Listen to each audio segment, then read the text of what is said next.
Hello, my little goblins. We're back at it, and this time we got a spicy deck profile, and we're showcasing the new engine called Vernusylph and why they're so insane, why they can play through so much, why they're so good. Why are they worth it? They are 100% worth it. Like, these cards are absolutely nuts, and they complement Adamancipator really well. I know they're also played with Medolce. I think Adamancipator might be the best list for them, but we will eventually play a Medolce list as well. But let's talk about Vernusylph real quick. So what these cards do is essentially they discard themselves and another card in your hand, and then they have a secondary effect. So all of Vernusylph cards do this, where they discard themselves, they discard another card, and then they have a secondary effect. But also, after the secondary effect, they can bring back an Earth monster that's level 4 or lower from the graveyard and place it back onto the field. So for Flourishing, we have this card allows you to add a Vernusylph card from your deck to your hand. And then Awakening, this card's probably our best card. This card lets you send a monster from the deck to the graveyard, but it has to be a monster that can not be that can be normal set or something. So you can't send Block Dragon, pretty much. And then you have Misting, which this card lets you add a Earth Fairy from your deck to your hand, which is particularly good in Medolce, but it's also good with the Ishizu cards. So these cards are nuts. So just to give you an idea, they can rank 4 spam very easily, so you can go into Abyss Dweller really easily. The one drawback to these cards is when you activate them, you cannot activate Earth monsters for anything but Earth monsters for the rest of the turn. So plan accordingly. If you're afraid of Nibiru, maybe make sure you have a Cooking Miru Guardian on the field before you start popping off. But not that many people are playing Nibiru right now, so I think you'll be fine. We're going to get into some games, and you guys can see what you can expect from the deck. We're going to show a lot of different games, so it's going to be around 6 in total, and they're going to be games me going first, second, and how it goes you. So I hope you guys enjoy. Let's get to the game. Hello, we're here at game number 1 against Wimbledon. I wanted to showcase this game because I wanted to showcase the best absolute board you could possibly make with this deck. Obviously, leading off with Cooking Miru is your best play most of the time because you can stop the Max C. I'm also going to showcase how broken these Vernusylph cards are. Because remember, Cooking Miru Guardian is not a once per turn effect. So you can constantly bring them back with the Vernusylph cards. So now I have another monster negate. Now if my opponent had an Ash or Effect Veiler, I can still negate, protect me from getting my Black Dragon. And then we're gonna add Mist, send this, grab Flourishing, special summon the... You might be saying, Fatsoid, how come you special summon the level 3? Well, I'm going to show you. This is the best board you can make with this deck. And for the best board that you can make with this deck, you need a level 3 on the field, which will most likely be this card. We're going to take his Max C. Yeah, this deck is like crazy good. It's really, really like low-key, like insane. Like Block Dragon still being in the game is just nuts. So first card we go into is Notoria Beast. Bring back the Block Dragon. Vernusylph's going to activate again. This card is going to allow us to bring back the Adamancipator again.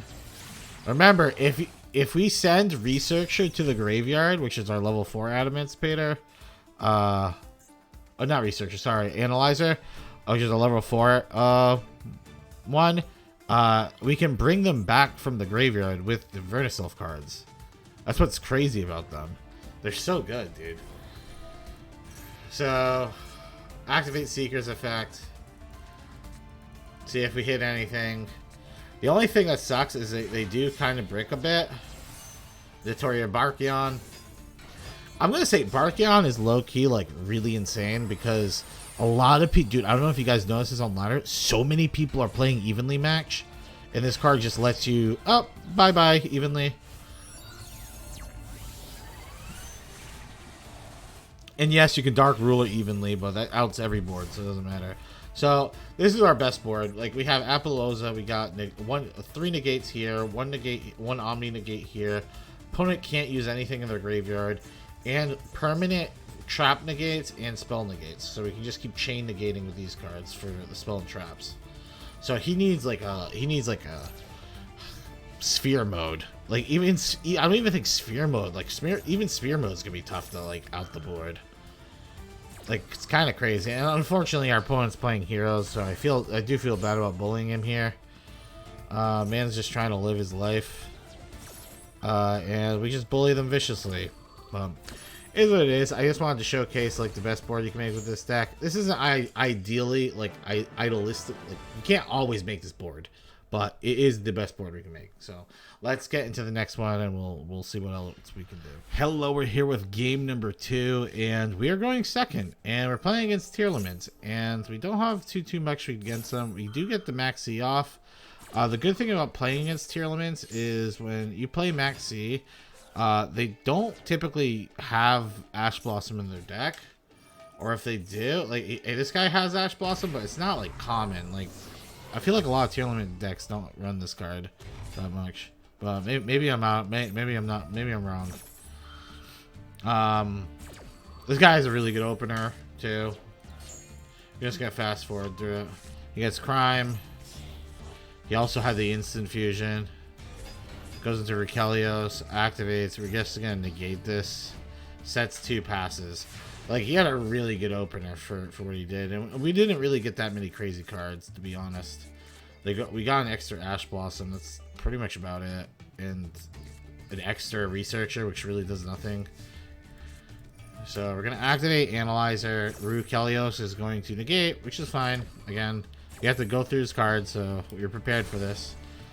I'm gonna activate, so he's gonna fusion summon here into kick Kalios again, which is again fine. I don't really care. And he gets a Scream off. I'm gonna actually I ash the Scream because there's really not that many good targets to ash against tier limits because they can chain block so well. So this is what reason why I do this. It looks silly, but I'm gonna activate Vernusylph. He does activate Crime in the Vernusylph, which is smart on him. This Vernusylph card would have allowed me to bring back Analyzer, and he would have to use on that anyway. So our opponent is going to Havernus us, and he is actually going to activate Solek to negate my Researcher. Now you might be saying, there's no way, there's no shot in hell you win this. There's no way you're playing through this. Well, you see, my opponent gets a bit cocky. Okay? Like this is what happens. You have to take advantage of your opponent being cocky, like being a fucking loser, dude. So he gets all these triggers happening, and he starts sending our shit to the graveyard. And remember, I do want to point out, like, our cards going to the graveyard is not the best, but there is one benefit of our cards going to the graveyard. Block Dragon. Like, being able to block Dragon multiple times is good, but he did also mill. He has a Medora, and he has a Kelbeck. A Keldo, whatever. He's going to activate. I'm going to activate my one Medora to shuffle back his cards so he can't fusion. Because if he fusions right now, I pretty much just lose. So, boom, boom, boom. Because then I can't, I need to go into this card. So, if I can't go into this, I just lose. So, here goes into Wrap Type. I'm going to flip this card face down. I'm going to activate. This is the dumbest thing I've ever seen. I understand why my opponent's doing it. He's trying to ruin the ratios. But I swear to God, if he just held Medora's effect, probably would have this. But I guess he's really afraid of what Raptite can do. But this is what I'm going to talk about. Like, he shuffles these 3 cards back in my deck. Cards I obviously don't want to hit off Raptite. I hit Analyzer, which is the best card I could hit. So, kind of lucky on my end. But I need to get lucky. I'm playing against Tier Element, going second, so... Then I end up getting a hit off of my Analyzer, and it is pretty much GG from this point. If you don't know why, it's because he milled so many cards from my deck, and I can go get Block Dragon. So yeah, you guys want to know why Block Dragon's broken? Well, we're gonna find out real quick. Let me get his Kelbeck. I want that. I want that shit now. So I actually do make mistakes here because I'm playing against the clock. My clock was getting, dude, by the time this turn ends, it's like I have like 10, 15, 20 seconds left. So I end up banishing my Asa, the Earth Charmer, which I need him to actually for the pop for Cold Talker. So that is actually a big mistake on my part, but it's not the end of the world. It's fine. Bring it back. Go into IP. Let's get special summon. Go into Dweller. Just to activate the Dweller. You might be saying, hey, didn't you activate a Vernusylph card? No, it got negated, if you guys remember, from Prime. So that's the only reason I can activate all these cards. So we pop that. He's still dead. He's still super dead. So it's alright, GG. Goodbye. Goodbye, tears. You can see the tear coming down his face. It's so sad.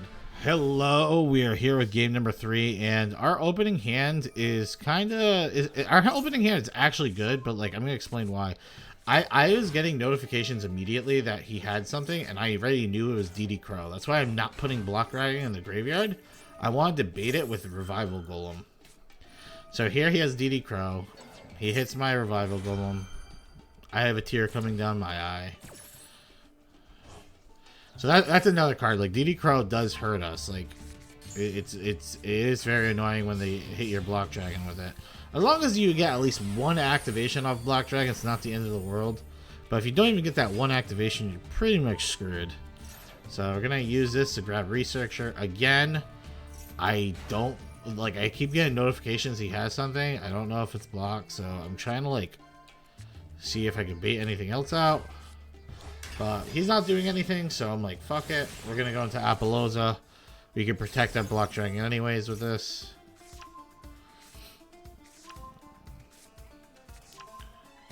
So we Gucci. Bring back block. Summon. Activate. And we hit Kokumiru Guardian, which is nice. We go into Baron de Fleur. Like, this is very consistent. I put Medora in the graveyard just so we have a shuffler. Then we go into Abyss Dweller. So yeah, this is a very good board, very average board.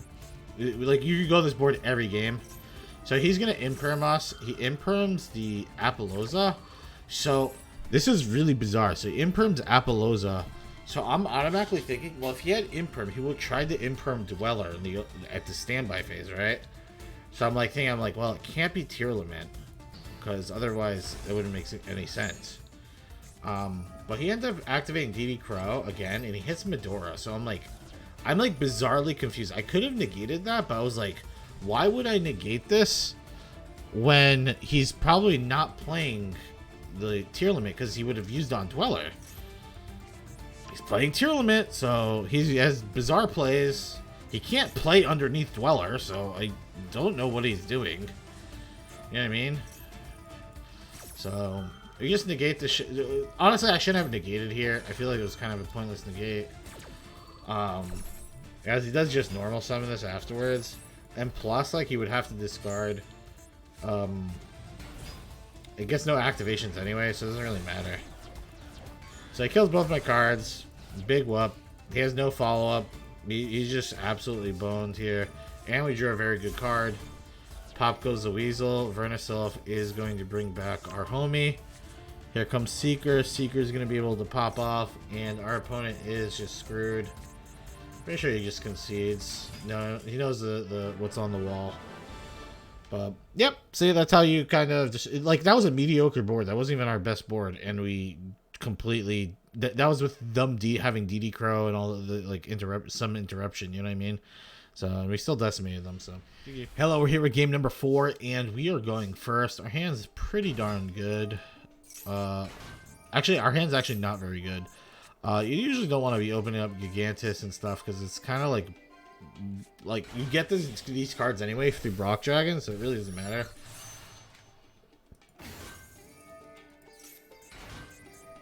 So it's kind of like a mediocre hand, but it should get the job done. We hit the Analyzer, so that's really all that matters. And you guys might be saying, hey, where are the Vernusylph cards?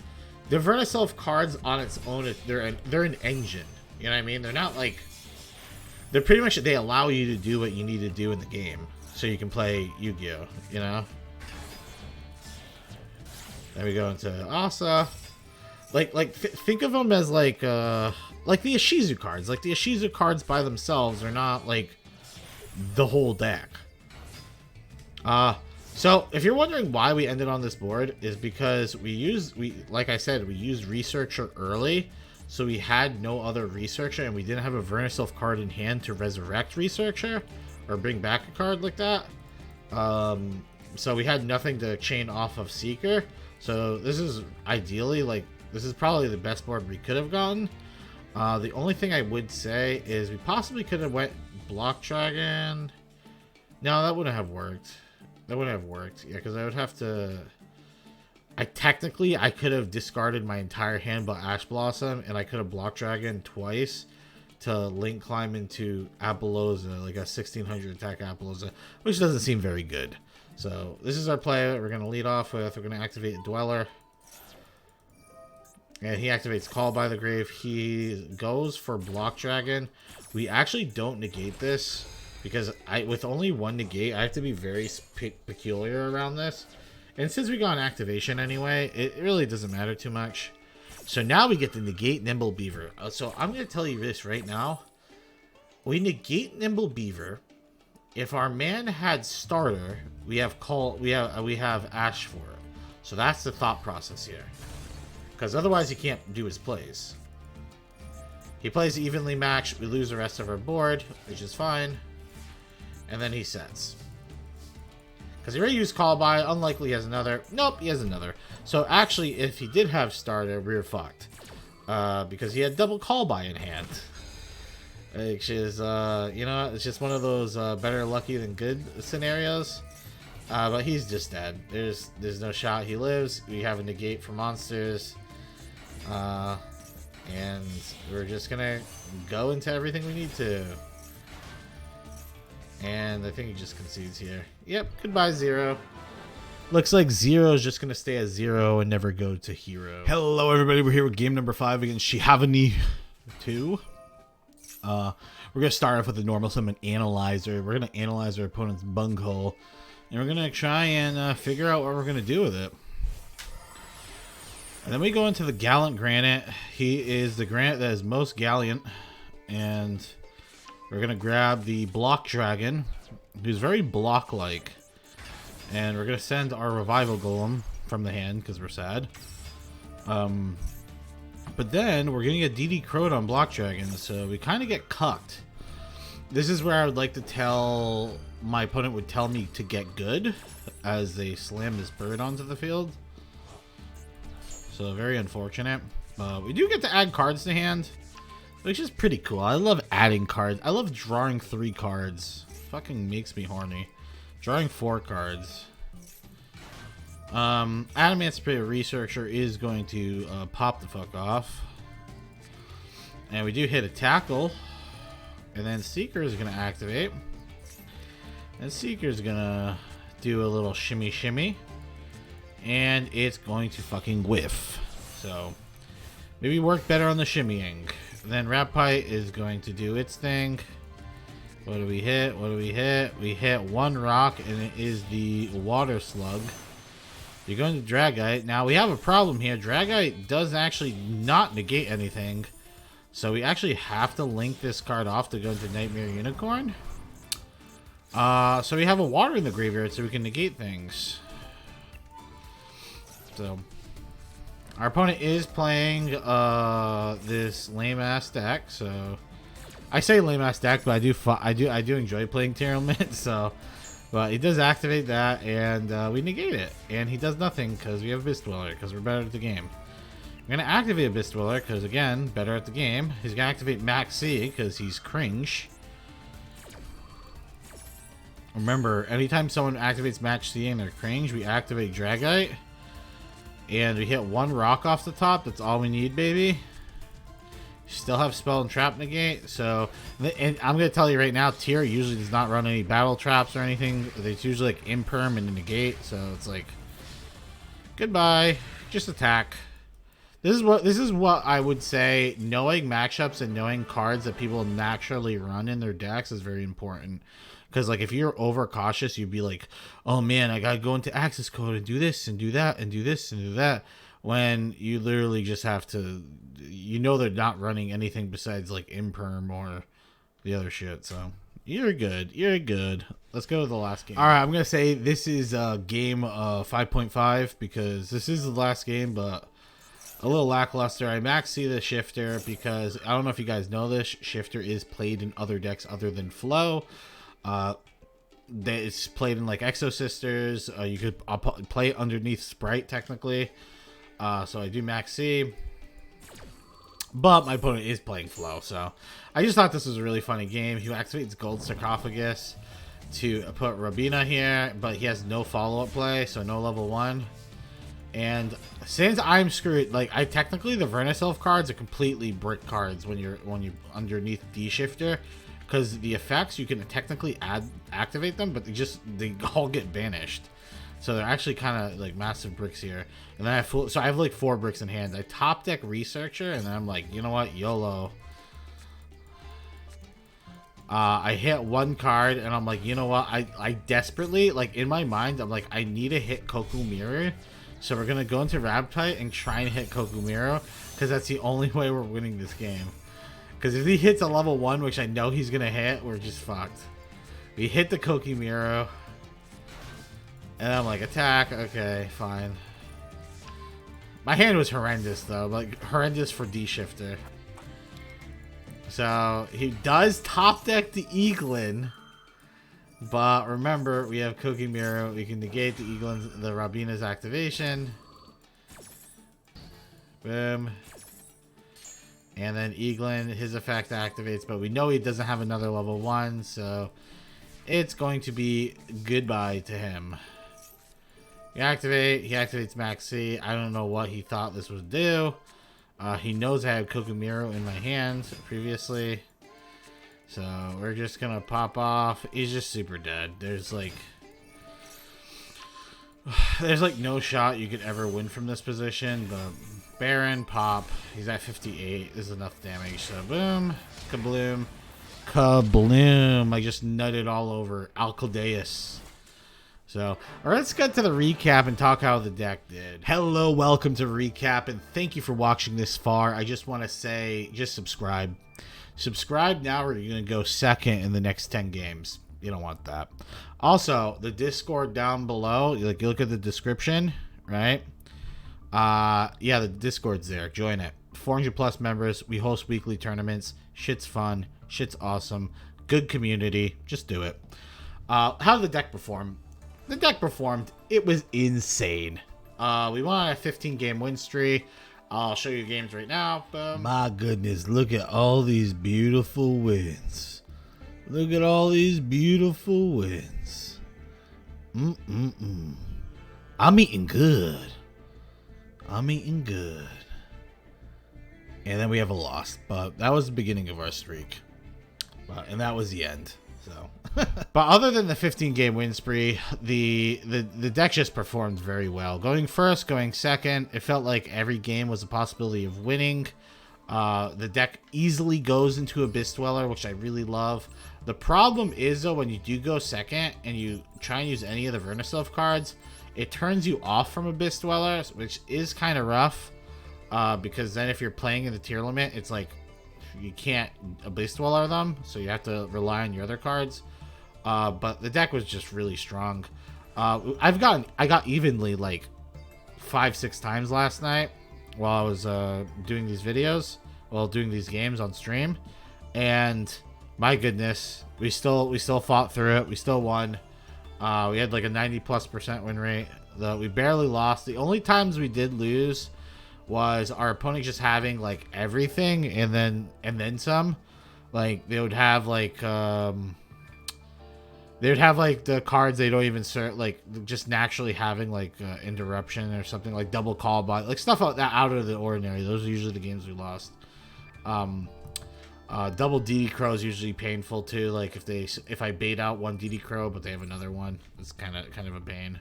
Because the board does get a little bit weak if you can't block dragging more than once. But the board's still not too bad. It's just not the best. But yeah, the deck was really, really good. I think this probably is the best Vernusylph deck, Adamancipator. but it's going to be hard to tell unless I play Madolche.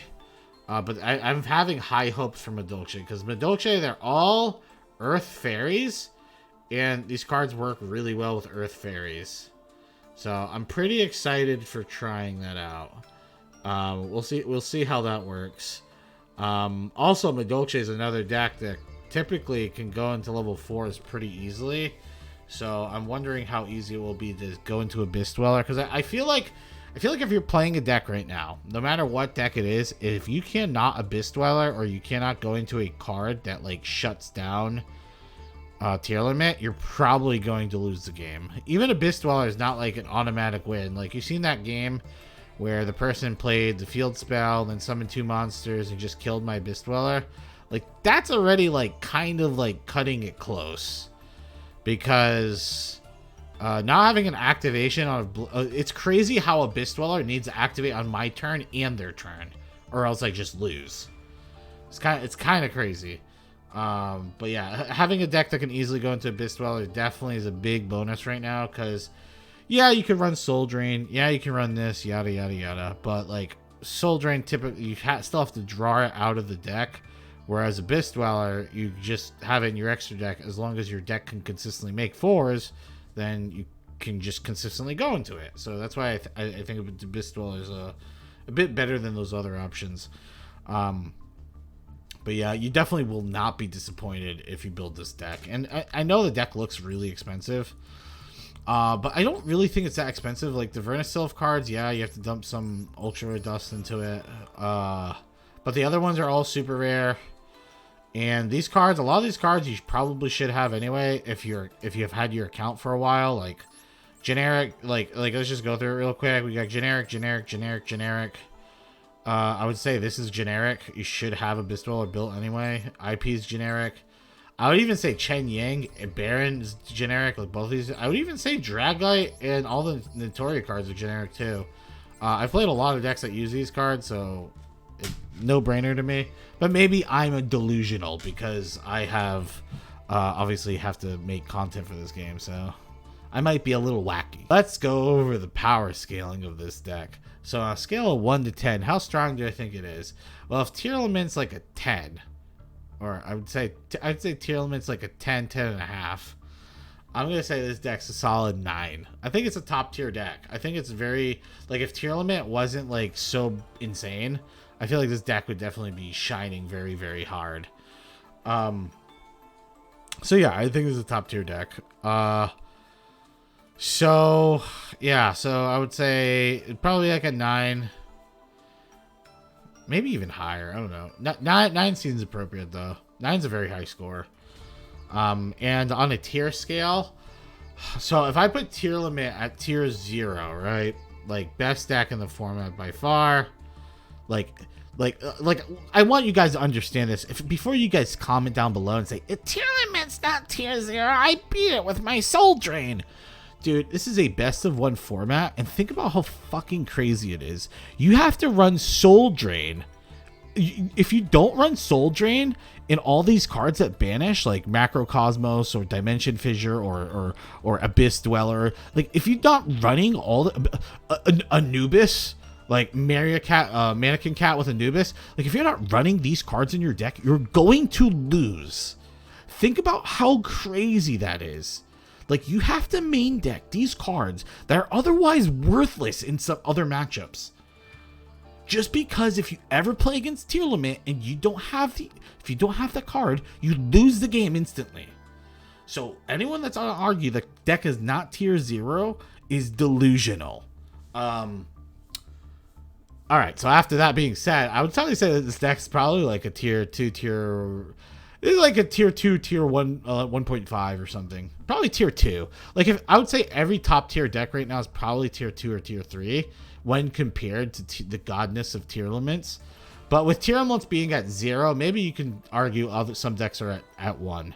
So I don't know. It's definitely up there. So you guys, hope you guys enjoyed the video. Let me know down below what you guys want to see next. So goodbye.